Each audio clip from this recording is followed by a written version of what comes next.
Morto nella sua BMW seduto alla guida con la cintura ancora allacciata, 3 colpi di pistola sparati alla tempia sinistra a bruciapelo. Così era stato ritrovato nella campagna di Piombino Dese il 1° febbraio 2016 il corpo senza vita di Ezio Sankovic, 62 anni, di Rubano, consulente Moncler.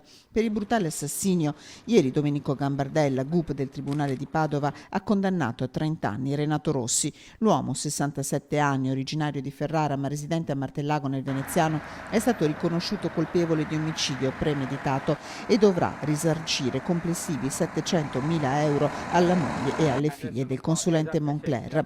Giustizia è stata fatta alla reazione dei familiari di Sankovic presenti in aula, reazione immobile e muta, quella di Renato Rossi. Secondo quanto ricostruito dai carabinieri, all'origine dell'omicidio una questione di soldi. Renato Rossi, aiutato a lavorare per Moncler da Sankovic, avrebbe dovuto restituirgli un prestito di circa 15-20 mila euro, ma denaro non ne aveva.